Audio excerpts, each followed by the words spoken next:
Friends, പുതിയൊരു വീഡിയോയിലേക്ക് എല്ലാവർക്കും സ്വാഗതം. ഇതെന്താ കുക്കർ കൊണ്ട് നിൽക്കുന്നതെന്നാണോ? കുക്കറിനകത്ത് ചിക്കനാണേ. ചിക്കൻ എപ്പം മേടിച്ചാലും കറിയോ ചിക്കൻ ഫ്രൈയോ ഒക്കെ വെക്കുന്നത്. ഒരു വെറൈറ്റിക്ക് ചിക്കൻ സമോസ ഉണ്ടാക്കിയാലോ?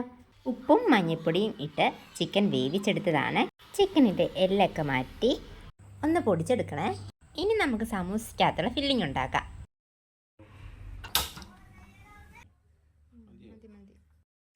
എണ്ണ ചൂടായതിനു ശേഷം ചെറുതായി അരിഞ്ഞു വെച്ചിരിക്കുന്ന സവാള ഇട്ട് വഴറ്റി കൊടുക്കാം. സവാള പാതി വഴറ്റിയതിന് ശേഷം പൊടിച്ച് വെച്ചിരിക്കുന്ന കുരുമുളക് പൊടി, മുളക് പൊടി, ഉപ്പ്, കുറച്ച് കറിവേപ്പിലയൊക്കെ ഇട്ട് കൊടുത്ത് നല്ല മണത്തിന് വേണ്ടി കുറച്ച് ഗരം മസാലയൊക്കെ ഇട്ട് കൊടുത്ത് മസാലകളുടെ പച്ച മണം മാറുന്നത് വരെ നല്ലതുപോലെ വഴറ്റി കൊടുക്കണം.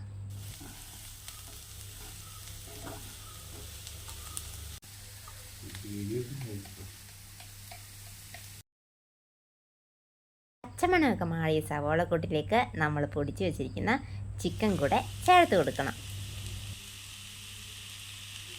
ഇനി നല്ലതുപോലെ എല്ലാം കൂടെ ഒന്ന് മിക്സ് ചെയ്യാവേ.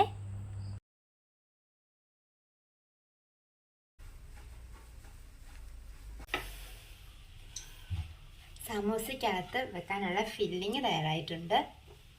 ഇനി നമുക്ക് സമൂസയ്ക്ക് വേണ്ടിയിട്ടുള്ള ഷീറ്റ് ഉണ്ടാക്കാം. നമ്മൾ ഗോതമ്പ് പൊടി ഉണ്ടാക്കുന്നത്.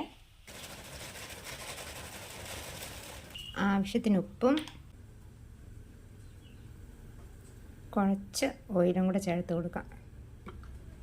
നമ്മൾ വീട്ടിലുണ്ടാക്കുന്ന സമൂസയല്ലേ, അതുകൊണ്ട് മാവ് ചപ്പാത്തി പോലെ പരത്തി അതിനകത്ത് ചിക്കൻ ഫില്ല് ചെയ്താണ് സമൂസ ഉണ്ടാക്കുന്നത്. മൈദ കൊണ്ടുണ്ടാക്കുന്നതിനെക്കാട്ടിൽ നല്ലതല്ലേ ഗോതമ്പ് പൊടി കൊണ്ട് ഉണ്ടാക്കുമ്പോൾ. ഇങ്ങനെ ഒരു ചെറിയ വട്ടത്തിൽ ചപ്പാത്തി പരത്തി അതിനകത്ത് ചിക്കൻ ഫില്ല് ചെയ്ത് ഇങ്ങനെയാട്ടോ നമ്മൾ വീട്ടിൽ സമൂസ ഉണ്ടാക്കുന്നത്. വീട്ടിൽ സമൂസ ഉണ്ടാക്കാത്തവർ ചിക്കൻ മേടിക്കുമ്പോൾ ഒരു പ്രാവശ്യമെങ്കിലും ഇങ്ങനെ ഉണ്ടാക്കി നോക്കിയാൽ സൂപ്പർ ടേസ്റ്റാണ്. ഇനി നമുക്ക് ഉണ്ടാക്കി വെച്ചിരിക്കുന്ന സമൂസ ചൂടായിട്ടിരിക്കുന്ന എണ്ണയിലോട്ട് ഇട്ട് കൊടുത്ത് നല്ല മൊരിച്ചെടുക്കാം.